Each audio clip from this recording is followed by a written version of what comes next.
Yeah!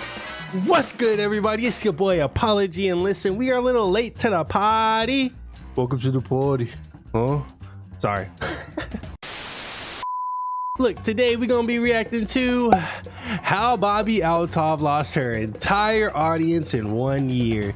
It is by Jamari. Y'all know I love his videos. I hope y'all do too, and if you do enjoy them, please leave a like on the video before we get started. And we are on the road to 400 subs, so please smash that sub button for me, okay? Let's get straight into the video. So it has been quite a long time since we last checked in on Bobbi Althoff. She hanging out with her Kate Spade bag. I actually declared her the biggest industry plant I had ever witnessed hit the podcast scene. Hi guys, welcome to the Really Good Podcast with your host Bobbi Althoff. Look, do we really like Bobbi Althoff though? I really want to know if y'all fuck with her or not, because I never did. Just because she had a little Drake interview, it ain't mean shit to me. But to some people it did. Let me know. Basically, this woman came out of nowhere and had some huge guests like Drake, Mark Cuban, and other celebrities on her show that she dubbed the Really Good Podcast. I think my mom named me after a lawyer, which always kind of like rubbed me the wrong way.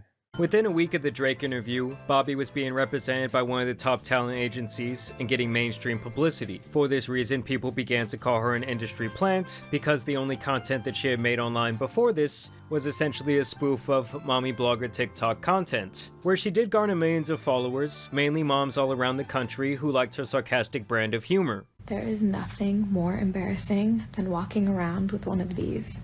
Everyone knows how it got there. They know what you did. She claims that she parlayed. Hey, look, that's facts. Let me switch for y'all. That's facts. Why is she lopsided though? Is it just me? Anyways, look, that's facts. But listen, she was the most generic content creator that I have seen in the past. I don't know how long. So to think that people actually sat down and consumed her content is crazy to me. But I mean, you can also say the same for me. The fact that y'all played this consume my TikTok content. career into another career in podcasting after she offered her followers $300 if they could get a celebrity to come onto her podcast. It was like a finder's fee, right? You said if you get a celebrity, I will pay you $300. Yeah. She says that this offer led to the episode with Funny Marco, which would in turn lead to her being in bed with Drake. You can picture her to be like the slightly more successful Tuah girl. To me, their careers actually draw a lot of parallels to each other. But one had to tell the world her methods for sucking dudes off before she got thrown into the belly of the industry matrix. You know, they both had that type of lightning in the bottle rise to fame that left onlookers saying, damn, this world. Bro, they're falling off left and right, bro. Yo, the quicker you rise, the quicker you fall. So I'm okay with the slow grind. Not gonna lie. Pause. It's getting really up. But to be fair to Bobbi, she does seem a lot more intelligent than Tuah. Tuah. Tuah. Say it aggressive, like really. Whatever happened to that chick, by the way? Anywho, I'm gonna go to bed, and I'll see you guys tomorrow. I guess she's still asleep. And with Bobbi having such an astronomical rise to fame in such a short period of time, and the fact that most people felt like she was directly biting her entire deadpan comedic style from Funny Marco himself, she started to get a lot of ridicule online. I don't think it helped that she missed her son's birthday party to be there in bed with Drake that day. Bro, that's diabolical. How you gonna miss your son's birthday party to be in bed with a PDF file, bro? Crazy. She was the first one, if I'm not mistaken, to start the whole Drake slander, though. So shout out to her for that. She knew it was coming. I don't know how she did it, but she knew. You know, I flew all the way here. You did. I really do appreciate on my that. daughter's first birthday. Oh, it was her I daughter's. wasn't going to bring that up. Mm-hmm. You missed your daughter's first birthday for To be here. Dark. Regret that you'll never be able to undo. Yeah. Horrible Facts. parenting. Something people thought was Drake was right for once. That's crazy. joke at first, as it was her brand to be dry and sarcastic, but now it's been revealed that she was being totally serious. The other thing was, when she was doing these interviews, she would constantly be making passes at these men, asking them if they would sleep with her or if she was their type. Am I your type? Chat or comment section. Let me know. Are we going for this? Is this? Are you bagging this? Are you tapping this? Let me know. Hey, if this is your type, hey, go to town. I want to know if y'all touching this down below in the comment section, bro. No funny shit. Promise you, YouTube. Sorry. I'd do it. Thank you. Would you date someone that looks like me? Something that is not only strange to do as an interviewer, but also it got even more wild when people found out that she was still married. Strangely enough, the dude would actually file for divorce the very same month the Drake podcast came out, which led to quite a bit of speculation online. I'd do it. One thing I will say is that she was way ahead of her time when it came to the Drake mistreatment, deleting their interview right after it started going viral, and hating at his concert. Facts. Hey. But after a while, the sarcastic, too cool to care bit really got old, and she even got put in her place by rapper Offset, who let her know that she wasn't all that. You wanted to be on my podcast. Why you keep saying that cap shit, man? I honestly didn't even want to do this shit. I don't fucking do interviews. You already told me you looked me up. I'm walking out on bullshit. I'm fucking with you because they're making me. As a matter of fact, he cooked the hell out of her. You need a little bit of seasoning. You ain't got no seasoning, man. You like a plain piece of chicken, bro. Just on the thing. Right here, bro. Right here, she's contemplating her whole life, bro. She's like, "What am I really doing here, bro?" Right off the rip, my thoughts straight up is like, "Yo, if you're capitalizing on some shit that you're doing, think long term and don't push for something so quick." Refine your skills. That's what the whole slow grind is about, bro. Now you jumped headfirst into this dynamic that makes you look like a culture vulture. You're not interviewing, you know what I'm trying to say. You're interviewing rappers and they're cooking you. They are cooking you for what you don't even know these people. You're not doing any research on them, and you're not producing any content that we can sit here and actually be like, okay, she's providing some good content to the space. You're not doing that. You're just you're just being a culture vulture for views and clicks, and that's why your shit went just fucking crashed. You should have stayed in your lane and kind of, you should have did something different, shorty. I'm just gonna be quite honest with you, bruh. You ain't got no seasoning, man. You like a plain piece of chicken, just on the thing. You pull it off, and then you serve the dish. You need some motherfucking seasoning, man. You can leave now. This is my hotel. I paid for this motherfucker. You can leave now. Ego. And then she changed up her whole look, and she went on a show with Keke Palmer, and right there she got accused of being an industry plant right to her face. See? I know. We gonna call you out, bro. But you do feel kind of planty. We do have the same manager, so is this? I know, isn't that crazy? It feels a bit planty. This is definitely planty. You got here in 5 minutes. It took me 20 years. Hey, it has been a minute. What I think industry plant is, it's like somebody that has been like is tied to someone else in the industry and uses those connections to capitalize, and they like have zero talent. I'm not an anythinger. I don't have any talents. And then people started to say that she was trying to manufacture moments. She had Ryan Garcia chasing her around the room like they were on the playground. So it took you a minute to get to somebody who wasn't a rapper. And arguably manufactured this because at that point your career was dead. Crazy work.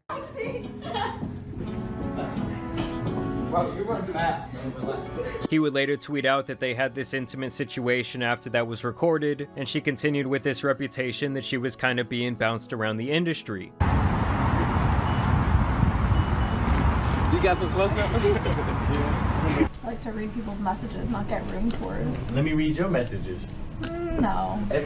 I'll let you read one message if you let me read one message. I delete all of my messages. Are you cleaning? I do. You don't?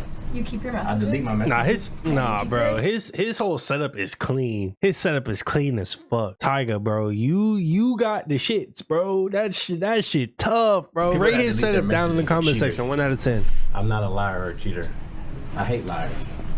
And I feel like relevancy-wise, she kind of just came and went, and honestly, Tuah kind of took her spot online. Nowadays, Bobbi's channel and TikTok are mainly inactive, and the last couple of podcasts only garnered a small percentage of what she was averaging only a year ago. And I actually put myself through absolute agony by watching over an hour of Bobbi being interviewed by Forbes and Wired magazine. Bobbi Althoff, the deadpan podcast host America can't get enough of. Wow, a whopping 10K views. America just can't get enough. Obviously, obviously her... Hey, that shit funny. Shout out to you, Jamar, because I would not have put myself through that. Publicist got her this opportunity, as a lot of celebrities and online talent alike do this type of thing, so they can still try and seem relevant to their sponsors and other people kind of pouring money into their careers. And before we get into all the out-of-touch things she said during these interviews, I did want to tell you guys about today's video sponsor. Now, in these interviews, I actually did learn a lot about Bobbi, for the good and the bad, and after listening to her come-up story actually doesn't sound that outrageous to me. For a few years before, I was on TikTok, just doing brand deals, posting. But she is honestly just not very likable. Coming up, she claims that she was posting 5 to 10 TikToks per day for years, where she routinely raked in millions of views, followers, and hundreds of thousands of dollars per year. But my goal for the first year of once I started getting views and getting followers was that every single day I had to have one video that I posted that got 1 million views. See, so I would keep trying. I'm trying not to ever get to that point, because if you ever get to that point, it's so stressful. It feels like a job, you know? Like, that's nah. And trying. Can have that. And trying. Now, using the Wayback Machine, I can see that her numbers do pretty much align with her story, but I do still think that after the Drake podcast, they really tried to make her this big thing, and it just kind of burnt out and then fell flat on its face for the same reason that industry plants in the music sector never stay hot, because the fans they garner are so incredibly generic and fickle that they would just move on to the next trend like nothing. And one thing I did find very interesting in these interviews was the insistence that she has always been driven by wanting to be famous. I've always wanted to act or have some type of leg in Hollywood, kind of. So I felt, my family always says that if anybody in our family was going to end up where I ended up, it would be me, because I was the most driven towards that. And even more by... All right, look, bro, nah. You need... The reason I do this shit is to entertain y'all and to put my opinions out there. The money don't mean shit to me. The fame don't mean shit to me. You got into this shit for the wrong stuff, shorty. I'm not gonna lie to you. That's why you crashing and burning. How do you become an influencer or creator?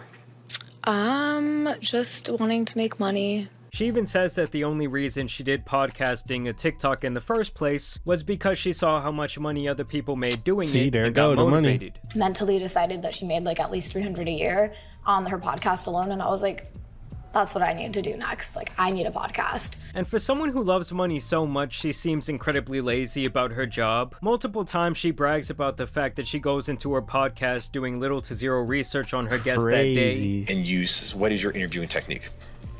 Just no research, show up, and ask questions. I was researching how he interviews people, and I was like, oh God, this is a lot of work. Let me just go in there and know nothing. It's a lot of work. It's so much work. And keep in mind, she's doing this in the face of 2 career journalists who do not look very amused. Is the notebook just for show? Because you kind of have it open and then paper on top of it. This is just my method. It's okay. This is my method. I'm a journalist, so I have my method. I was making around... Nah, bro, cooked.